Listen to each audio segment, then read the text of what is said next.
It's something that every person pursuing greatness has to realize. If they want to make actual impact on human beings, they have to care more about the other people than their own greatness.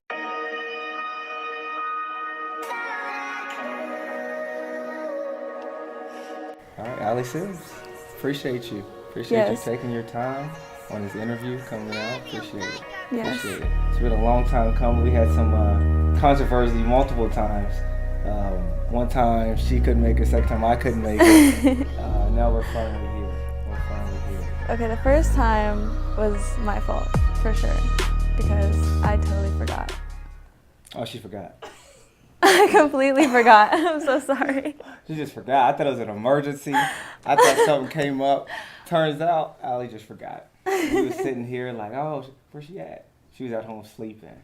I was. No, I wasn't. That's a lie. She was asleep. She was asleep. At least she's honest. It was a year and a half ago almost that we ended. Really? Yes, it was that long ago. Wow. I thought it was just a year ago, but it was September 12th, 2016. Because I was 17. I looked it up. You were 17. What are you now? I'm 19. 19. So yeah, about a year and a half ago. It's been that long. And it's crazy to see how far you've come since then. I remember the only thing you had then was like a cover, 4 or 5 seconds. Yeah, like one cover with Matt Schneider. Yes, I remember that. And that was good. But I remember you were saying, I'm inspiring this, I'm inspiring that, and now you're actually doing it. Yeah, it's exciting. I'm really excited. That's amazing. You got your single out, right? Madness. Yes. Right, your single out, and then you're recording, the first music video? Yeah, so it's actually, the music video is finished, but it should be released sometime this month. I'm hoping. I don't have a date yet, but sometime this month. So you got your song though, Madness. Yeah. So tell us the story, because the name of a song, goes a long way. The name of it, and every song has a story behind it. Right. So what's the story behind that song? This is this song was very vulnerable for me. Mm-hmm. I wrote it in my parents' bathroom about a year ago. It was the beginning of my modeling career. It kind of I got really involved in it, and at that time it was just modeling, it wasn't singing. And the whole modeling career kind of got to me in a way. I was super young, I was super naive still, and I kind of ended up getting conceited and into myself, and I lost all my close friends. And the reason why this song is such a vulnerable thing for me is because it's no one ever talks about that side of modeling and this kind of stuff I do. Mm-hmm. No one ever talks about how it affects your brain. And I wrote that song as how I was feeling at that time, and I wanted to kind of portray how bad it is and how unhealthy it is, and how it's such a big thing nowadays with Instagram and social media. I think a lot of people are obsessed with themselves right now with social media. Yeah. And I really wanted to get that message out there, or at least talk about it. My whole goal with music is really just to bring different concepts into pop culture so that we can talk about them instead of just getting all this horrible media is getting in our brains, and it's making us divide, and I don't know, I think it's all media. I think most of the problems with the world is media. And I kind of just want to change it. I want to get in there and make it normal to talk about uncomfortable things. Right.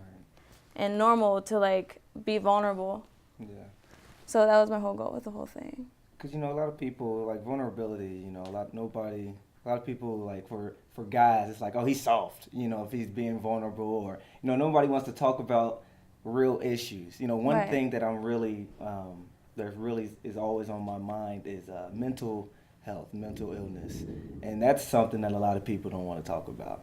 A lot of people, whether they're ashamed or they don't know what people are going to think about it, or some people just keep stuff to themselves a lot. But that's unhealthy in itself. But social media and all of these things, like you said, has really, it has its goods, has its bads. Right. But like you said, people can be so obsessed with themselves, but then they can compare themselves too.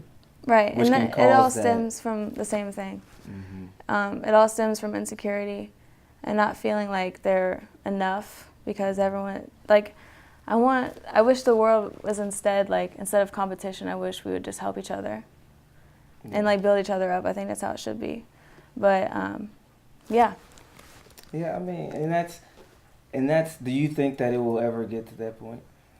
I'm not sure. I don't know. I hope so. I'm gonna do everything I can. Right. To get to that point. I don't know. It's kind of like really far gone right now, but I'm hopefully. And see, that's the thing. You know, what I've come to realize is that the world's never gonna be perfect, right? Because you're always gonna have competition. You know, especially the world we live in, the country we live in. You know, it's capitalism. It's gonna be competitive, but the best thing we can do is just, like you said, ourselves try to do the best we can to make the difference that we can make. Right? It's never gonna be perfect. Nobody's always gonna get along. But if we can do our part, our small part, whether it's small, whether it's large, whatever we can do, I feel like everybody can do something. Right. To make that difference. You're right, and it usually takes an outside source to get to that person that, like, usually it's not the person that's going to change by themselves. So usually someone has to start the change.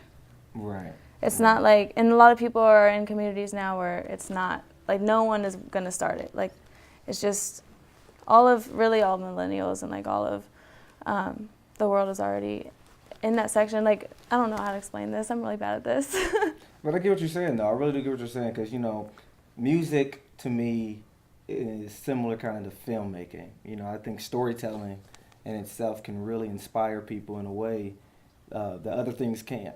You know what I mean? Just somebody's story, like the song that you made, somebody else might be going through that, right? I mean, you don't know if they are or not. You know, same with a film. You don't know if somebody's listening to your song and they're like, man, that's exactly what I'm going through. You know what I mean? That's exactly how I'm feeling. That's what I'm hoping for. You know, and I'm sure that's going to happen. You know, especially when you're being authentic to yourself, being true to your story, and just telling your story, right? There's thousands and millions of people who probably have that same story. You know, you just have to continue to create, right? That's what creators do. They create, just hoping that somebody else is inspired by it. I went back and watched the whole interview that we did with you, right? And we were talking to you about modeling and how, like, who or some people you looked up to and stuff like that. And one of the people that you said was Alexis Wren. Yeah. All right. And what was crazy was, like, the day before I went back and watched that interview that we did with you, I was watching an interview by Gerard Adams, and he was interviewing Alexis Wren. Now, this is before. Wow. This is before I went back and watched our interview, and the first thing that came to my mind was, wow, this girl here reminds me of Alli. It's the first thing that came to my mind. It was just a personality and just how she was carrying herself. And then the very next day, I watched our interview. He was like, yeah, I look up to Alexis Wren. I was like, wow. That's awesome. I love Alexis Wren. I've never met her in person, but, like, I love Alexis Wren so much. So what about her, like, inspires you? Like, what about her? I like how she smiles in her pictures instead of acts serious all the time. And I'm guilty of acting serious in, like, all my pictures because I don't really like my smile that much.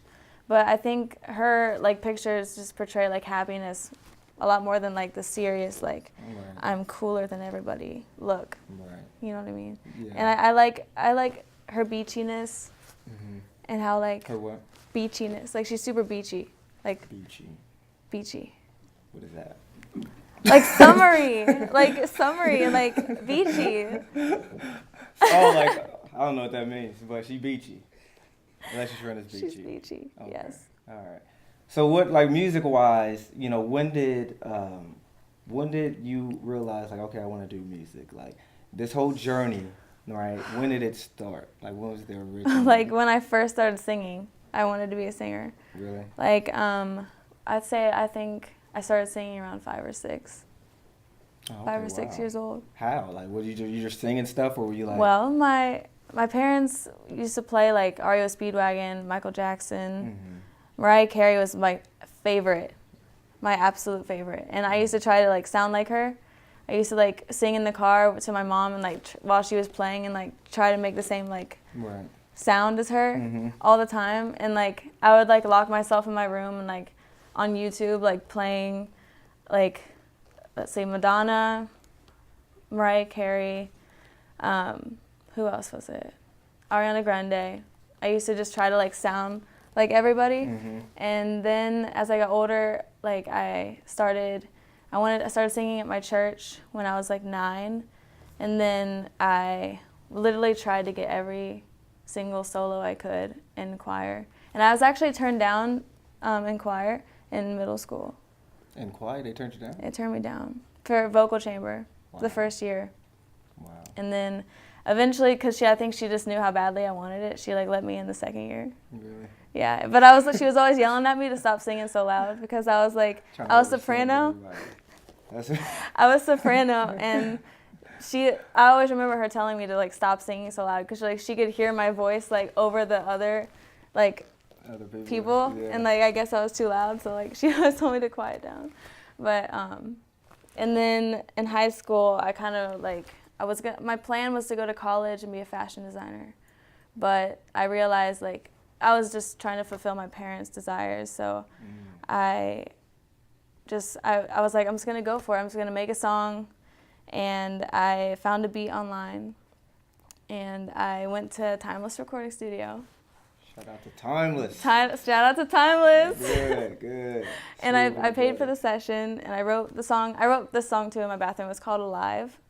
Oh, okay, yeah, I remember that one. Alive, yeah. And so I just released it on SoundCloud. Like I didn't get it on anything else, but I never got it like mixed or mastered or anything. It was like one take long, and I just released it, and then I loved it, and I thought it was really fun, and then I met another producer who I made 3 songs with, and I released those on SoundCloud, and then now I don't work with him anymore, but now I'm here, and Timeless found me, X found me, and he gave me this opportunity, so now I'm here.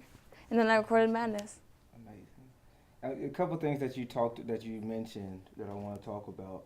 One, about how you were trying to sound like, a lot of people. And, a lot of artists today, I think that's where they go wrong. Right, yeah. Now what they're trying to do, they're trying to sound like that person. So how do you stay authentic? How do you make sure you find your own voice when being a musician? I think it's, my voice is always, like, changing as I get older. Like, I'm still young, so I don't think I'm at like my ending point. I think it's always like evolving for me, but definitely just doing it on my own, like with making my own music. Different sounds inspire me, so like I just go with that and kind of just add my own little like twists to it. I don't ever want to sound like anyone else. Because that can take away from the whole thing. If somebody's just copying somebody else or trying to be like, now it's good to take bits and pieces, you know what I mean? Like just like an athlete, you'll take a piece of this player, that player, this player, but you still are forming your own thing. Another thing that you were talking about, which I think is very important, everybody goes through this, I feel like, is your parents and how you felt like you were following their thing instead of your own. How do you, I don't know if you remember this, but the whole title of the last episode we did with you was Break Free and Be All You Can Be in Life, right? Right. But the main thing was break free, right? So how do you break free from the opinions of other people that may weigh you down, that may discourage you, that may try to hold you back, whether it's your parents, some other family member, friends, whoever? How do you break free from that? That's a hard one, but I mean, I still struggle with this. I think everyone struggles with it. The key is just to not think about it. Like you just have to tunnel vision. Like you just have to, like those people talking are usually coming from a place of insecurity, and they have nothing to do with who you are as a person, and like what you know you can do, and what you know that you're meant to do in life. Like a lot of times people closest to you don't see the real you. Like my parents, they never saw like what I believed in myself. Like they never saw me becoming a singer or a model. They never saw me anything else than what they believe is possible for themselves and everyone else around them. A lot of people have that ceiling, and especially older people. So I knew in my heart like what I can accomplish and what I can create, and like I knew what drives me and like who I am. So like I'm not gonna let anybody else stop me from that, because that's my life and that's what's important to me. And I hope, like, my whole thing with doing this, like, it's hard to break out of that. It's really, really hard. And a lot of people think, like, people think they can just take advice, but it's really, you have to apply it. Like, you have to feel it, and you have to apply it into your everyday lives. And it was really, really hard for me, but it's so worth it. Like, it's just, like, you have to do it. Like, you owe it to yourself and the whole world to become who you are as a person. Yeah, because it is hard. It is hard to break free from that. I think that's one of the greatest things holding people down, the opinions of other people. Yeah, of course. I think that is the greatest thing, because everybody needs support. Everybody needs support. Nobody makes it without support somehow, some way. And when you're not getting it from the people that you expected to get it from, it's like, man, never mind. It actually makes me angry that they can't see it, and it makes me want to get it even more. Like, I moved out of my parents' house, like, as soon as I possibly could, because it's toxic to be around this kind of people. And I love them so much, but it's so toxic to be around them. So I had to get out of there, and it's harder out on my own than I would be if I was with my parents' house, because I have to work and pay for everything and stuff, but it's still, like, I don't have that toxic stuff around me anymore, so I can stay focused. Right. And that's important, the people you have around you, because you can be easily discouraged. It's easy to quit. It's so easy to quit. I mean, it's like, it's the easy option. You made the song, you made the music video, right? What was that process like? Oh my God, it was actually super, like, it was definitely me stepping out of my comfort zone, because I worked with Ahmad Rashidi, and he's amazing. Like, I was, like, so thrilled that he wanted to work with me, like, so thrilled that he wanted to work with me. Like, he is so good. And he, like, definitely got me out of my comfort zone, like, making me sing in front of the camera, like, just in this person's house, like, just singing, like, I don't know, it was weird, like, singing to a camera and, like, trying to do stuff at the same time and, like, portray a certain thing. And it was an experience. Like, it was awesome. I definitely think my next music video is going to be better, like, because I'm going to learn from this one and continue to grow. But this one's going to be really good, don't get me wrong. Like, this one's going to be awesome. But I'm really excited to see it. I'm really excited. But every single one, every next one should be better, right? Yeah. It doesn't mean the last one's not good. I mean, look at Kevin Hart. Kevin Hart, if you ever watch him in his interviews, the movie he's doing is always the best one he's ever done, according to him.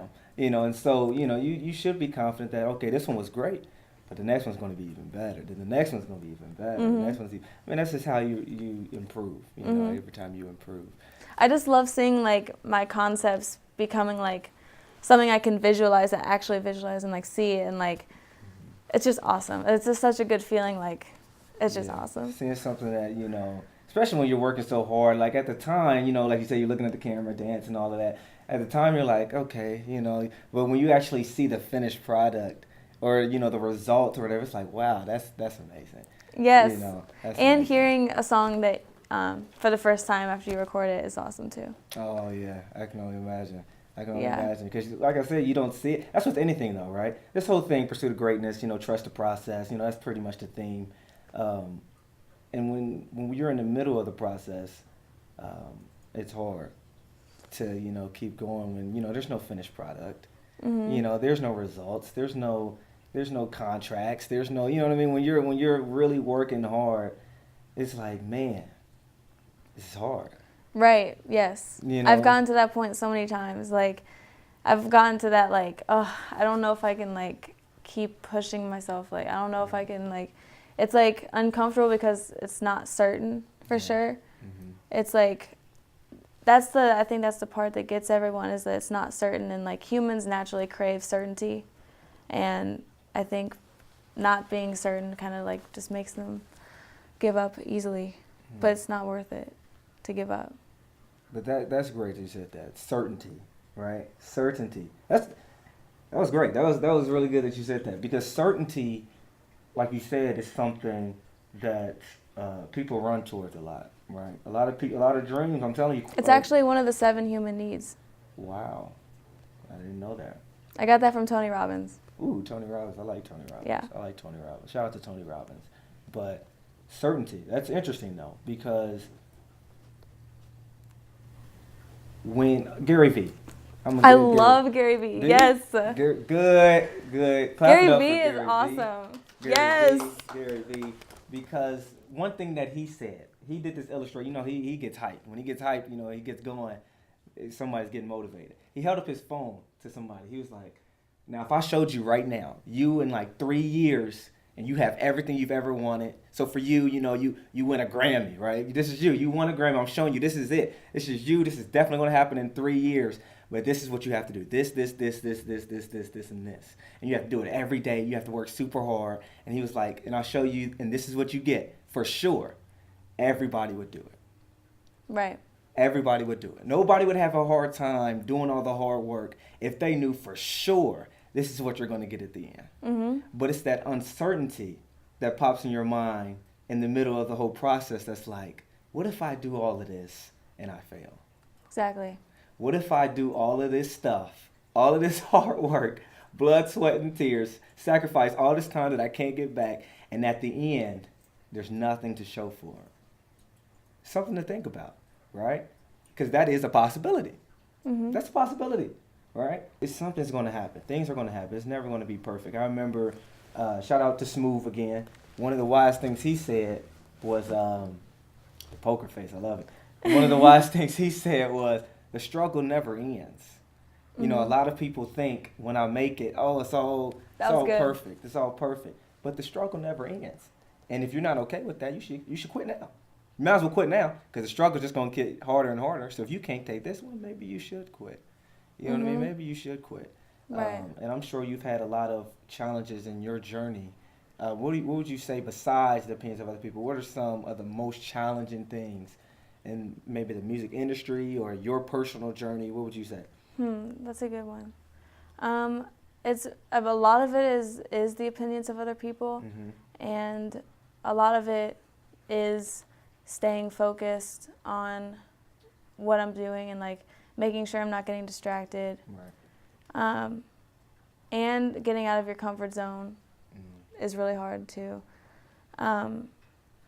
and like noticing like, well, this isn't really a bad thing, but like looking back at my old music, like just noticing like how at the time like I thought like that music was like the shit. Like I was like, this music is so good, and like looking back at it now, it's like, wow, like I really could have improved on all these areas, and like all that stuff, and learning how to not trust everybody, but like still loving everybody, is a hard one too.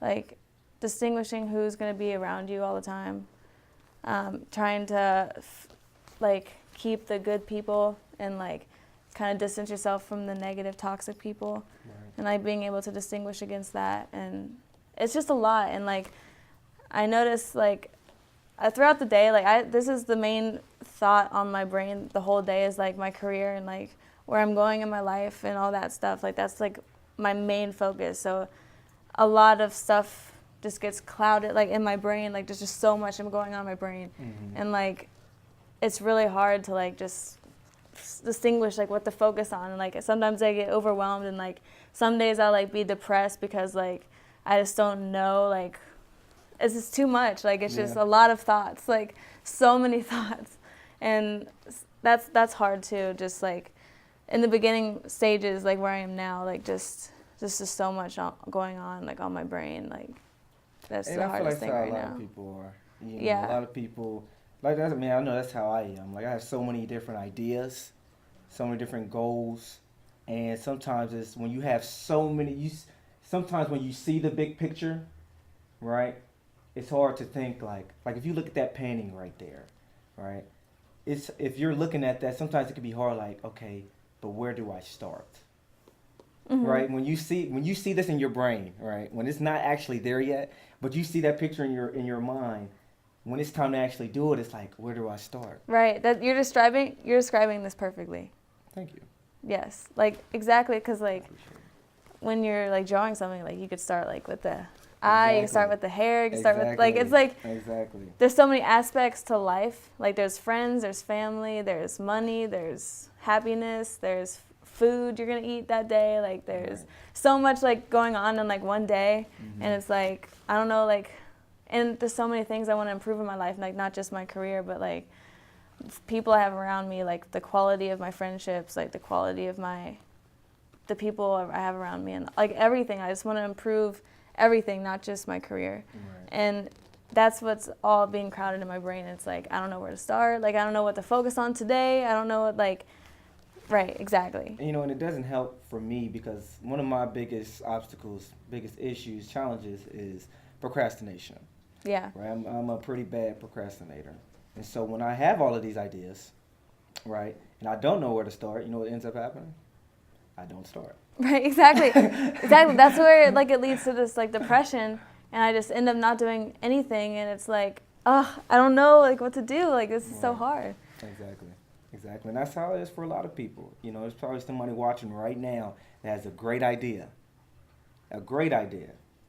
but they don't know where to start. And so it may never get done, but hopefully it does, right? Because what I've learned is that you have to just prioritize, right? I have to write things down. If I don't write something down, one, I'm going to forget it. I can't tell you how many great ideas that I've probably had that I forgot because I didn't write it down, but, that's why that's for me, I know for myself, everybody's different, right? So you have to learn yourself and know, okay, as soon as I get an idea, I need to write it down. And then after I write it down, now I need to write down steps. What's the very first step? I remember with this interview series, right? I've been wanting to do this for a while now, right? But I had so many ideas. I had so many people that I wanted to interview. I already knew a lot of the first people I wanted to interview. And I'm like, okay, but where do I start, right? Like, okay, I know I want to interview these people. I know how I want to do it, but what's the first step? What is the first step? And so I had to just write it down on a piece of paper. Step 1, do this. Get this done as soon as possible. Do not procrastinate that. Step 2, get this done, right? And so this just is how you have to do. You have to prioritize, and you have to really just sit down and try to get all the clutter out almost. You know what I mean? Get all the clutter out. One thing that was amazing to me was I was on social media. I was on Instagram, right? And I was looking at, just scrolling through, and I scrolled through and, Finish Line has an Instagram. And so I was scrolling through. And I'm like, I stopped on a post by Finish Line. I'm like, Alli? That looks like Alli. And I was like, that's Alli. So I was like, that's amazing. I don't know, like, first of all, how did that even happen? Like, is that something you knew was going to happen? No. Or is it something like... This was, because I'm with Heyman Talent right now. Okay. So they got me the job with Finish Line. Got you. Yeah, they found me, Finish Line found me through Heyman. So when they posted it, were you, like, surprised? Yes, because they told me at the shoot, like, I don't know if, like, Finish Line's going to post it or not. Like, this is basically just pictures that we're going to keep, like, for the lower Instagram, the Finish Line Women Instagram. Right. And I was like, okay, whatever. And then they posted it, and I was, like, freaking out. I was like, oh, my God, this is like Quavo follows this account. I'm like, Quavo could have seen me. Like, I'm guessing she's a Quavo fan. Yes. But, I love the Migos. But I just thought that was amazing because, once again, I'm just going back to how we were talking to you before, and everything was aspiring, right? Aspiring singer, aspiring model, right? And you went from aspiring model to less than 2 years later being featured on something like Finish Line's Instagram. And then less than 2 years later now having your single Madness out on iTunes and all of that great stuff. Spotify, I know, it's awesome. And I just think that's amazing, right? And sometimes, like you said, you're in the beginning stage, but sometimes you have to look back and realize, like, man, I've actually come pretty far. Right, I didn't actually look back at that until this conversation. See? Like, I didn't actually realize how much I've accomplished. I've kind of just been like, I just keep on doing it. Like, I just keep on, like, that. Those are the things I'm focused on, and that's what I've been focused on for 2 years now. Yeah. And it's good, though, because sometimes it can become discouraging, like you said. So like, there may be times right now where you're discouraged, like, man, but once again, sometimes it's good to look back and be like, I'm doing pretty good. Right. You know what I mean? I'm actually doing pretty good. All is well. That's so good because, like, lately I've been, like, holding back a little bit, like, trying to get everything straight in my own brain, and, like, it's good. Yeah, I'm glad that you brought that up. Yeah. So, just got to keep going. Just keep going, even when it becomes discouraging. Because at the end of the day, the only way you're not going to improve is if you quit, right? But if you keep working hard, because the fact that you didn't even notice, like, oh, wow, I did come pretty far, that's actually a good thing.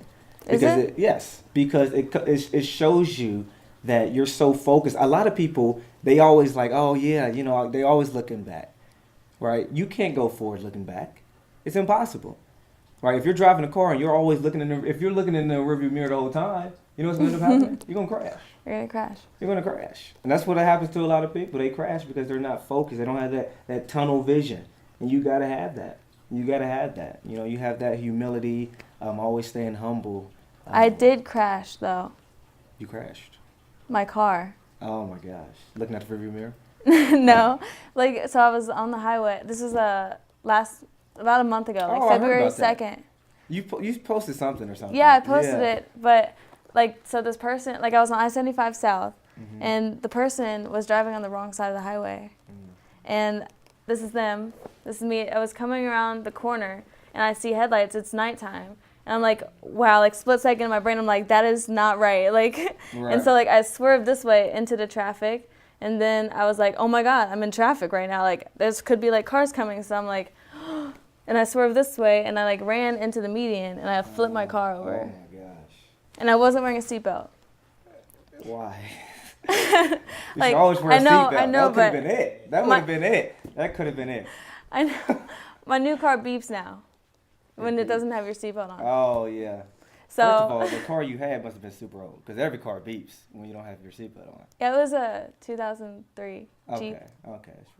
That's but I totaled it, and I walked out of it completely fine. I walked out. Someone stopped. Out, did you have to crawl? Someone actually stopped 2 seconds after my car flipped, and they ran over, and they had to hop on top of the car, open the door, and pull me out by my wrist.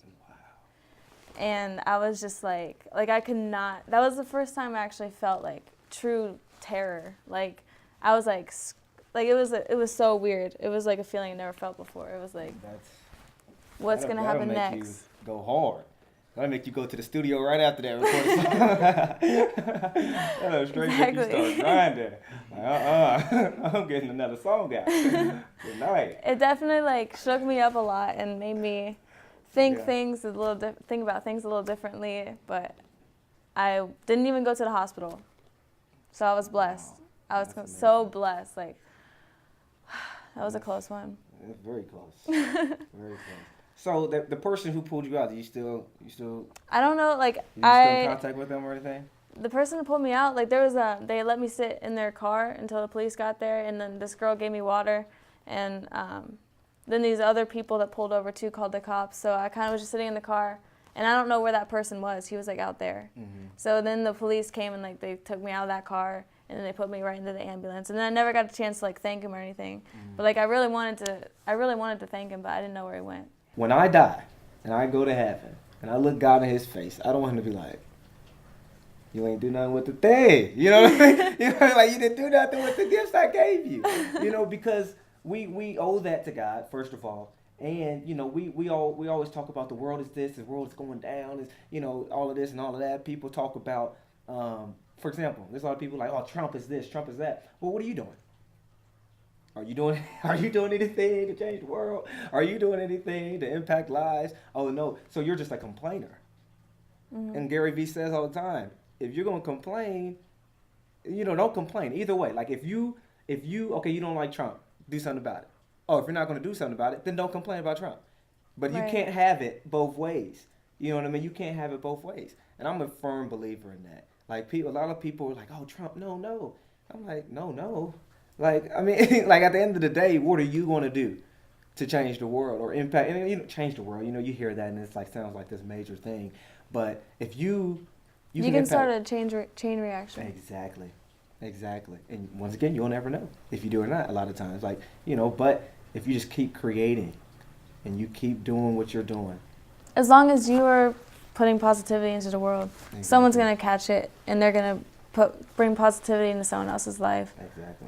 And same with negativity. If negativity is spreading, it spreads easily. I think negativity spreads more than positivity. It does. More easily. It does. Why do you think that is? I think it's harder to be positive.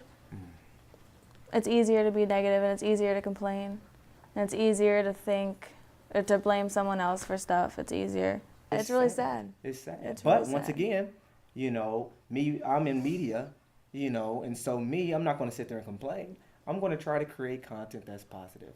I'm going to try to sit down with people who are doing their thing, pursuing greatness, and trying to help other people be inspired to do the same thing. Right. You know what I mean? I'm going to try to create That's short awesome. films. That's something I really want to do, and I appreciate it. Because one thing I really want to do is create films. Right? So right now I'm an aspiring filmmaker. So hopefully 2 years from now I'll be like you. Yeah, I want to check in on you 2 years from now. Please do that. Hopefully I didn't procrastinate. Hopefully I didn't. But I'm going to call you and be like, where's your film? And I'm like, Clay. You're going to be like, oh, he must not have made it. Oh, I'm just kidding. But seriously, that's what I really want to. I want to create a film that the world sees. Mm-hmm. And I have an idea right now that I think is very great. But once again, I'm struggling with what's the next step. Right, yes. That's always the thing that you have to deal with. Freaking hard, man. So that's what I'm really struggling. But I'm going to get it done. I'm going to get it done. You got this. As long as I have the right intentions. That was like. You'll see 2 years from now. You guys knew what you're talking about. You're going to be like, oh, that's why he said that. When I win my Oscar, you're going to be like, oh, that's why he said that. But once again, and I want to do that because there's a lot of stuff on TV and stuff like that. A quick story, nice little story about a guy who went to the library or a bookstore, and he was trying to find a book, right? But he didn't know. You ever go to the bookstore and know you want to read something, but you're not sure exactly what book you want? Mm-hmm. And he was like, man, I'm looking for a certain story and all of this stuff, but I can't find what I'm looking for. So the guy that works there came up to him like, are you looking for something? He's like, no, not a specific something, but I'm looking for. It's like a certain story that I'm just feeling that I just can't find it. And the book store person was like, well, a lot of times when you can't find it, it's because you're the one who's supposed to make it. And I was like, gosh, dang it. This is an amazing story. That is awesome. You're the one who's supposed to make it. And so there was a point in time where I was looking on TV. I stopped watching TV. There's a point in time, literally would not watch nothing on TV because I was like, there's nothing on there that I want to watch. It's just weird. I just know. And that's when I started to realize I'm the one who's supposed to create something. And that's when we first started doing interviews before and stuff like that. That is dope. Yeah. That's a dope story. Yeah. And so that's pretty much, I feel like that's anybody. Don't complain, do something about it. Yes. Don't complain, do something about it. Right, exactly. I wish the negativity would inspire people, but it's really hard to get inspired by negativity. It is. Sorry. But when Let you him go, be himself. Thank you. Let me be myself. Let him be himself. Thank you. So when you go through the tough times, right? That's gonna happen, right? Yeah. From now to your Grammy win. Till after the Grammy. Till even after. That's a good point. Till death. Till death, you're gonna have challenges. Right. Right. You're gonna have moments where you're like, I want to quit. You're gonna have moments where you're like, maybe this isn't for me. You're gonna have moments where you're like, maybe I'm good right here. Sometimes it's not even quitting; it's settling. Right. That can be just as bad, right? A lot of people are settling. It's not even that you're quitting, but you settle at the level that you're at, right? What's your why? What is going to be the thing that keeps you going? What's going to be the thing that the night that you cry yourself to sleep, that's going to, when you wake up, you're going to be like, all right, let's go. I'm still going. I'm doing this for my family. I want to show my family what life can be like, other than the limiting mindsets that they have right now. And I want to show the world what it could be like when you take off the limiting mindsets that you have right now because of media. Yeah. That's my goal. And I also realize that on this pursuit of greatness that people are on, you have to realize that it's really not about pursuing the great thing. It's about, this is going to sound corny, but it's literally the relationships that you form. And the impacts you made on the close relationships that you form and on the people that look at you from a distance. It's all about the people. In the end, when you die, it's all about the people around you. And I actually just learned this recently. This wasn't on my brain in the beginning last time we interviewed. It's something that every person pursuing greatness has to realize if they want to make actual impact on human beings. They have to care more about the other people than their own greatness and the people around them. That's amazing. Because that's very true. You know, a lot of people want to be great just for themselves. They want to be on top and be like, hey, I did it. You know what I mean? They want to be like Rocky at the top of steps, jumping and all that. When you still want to do it after you realize that, that's when you know that that's real. It's what you're meant to do. It's not like a fake I'm pursuing greatness, guys. Like, it's not like that. It's like, I really care about the world. It's like, I really, really want to change it. Wow. And you see, and we can all do our part, you know, and I think that's amazing. That you talk about just the fact that, you know, it's about the other people. I mean, shout out to Kobe Bryant, my favorite athlete of all time, the GOAT. Just won an Oscar, too, which is amazing. And he was talking about how he realized at the end of his career, you know, in the beginning, because we all grow. In the beginning, he's like, I want to win championships, you know, I want to win this amount. He said at the end, though, he realized that wasn't what greatness was. It was about the people that he was able to impact along his journey. Right. And I was like, wow, that's what it's really about. You know, it's not about the accolades. It's not about the trophies. It's not about the medals. It's not even about the Grammy, right? It's not about holding it up. It's not about the Oscar. I won an Oscar. I'm out of here. You know, it's about who did you impact along the way. Mm-hmm. You know, you can win the trophy and not impact nobody. That's failing, for real. Really, you know? yeah. And a lot of times you don't realize that till the end. Mm-hmm. So, I mean, my last question was, but you kind of answered it, but I'll still ask it. What is your definition of greatness? Well, let me reiterate myself. Mm-hmm. Well, the definition of greatness is becoming the best version of yourself and helping other people become the best versions of themselves. Not with what your accomplishments are, but with showing people true love and grace and what God would want us to do. Like, show them real, genuine care and love and grace and help people, like, become the best that they can be and make the world a better place. And inspire people to just get out of their comfort zones and not be afraid to, like, be bold and, like, make big decisions and just do, like, everything you can. Like, everyone is so limited. Like, I just want them to break out and, like, break free. Yeah. Be all you can be in life. Yeah. Right.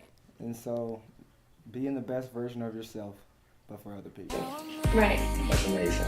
That's amazing. So March music video coming in March. This month. This month, I hope. Right. It's coming. It's coming. But it's coming soon. It's coming soon, yeah. So everybody go on the lookout.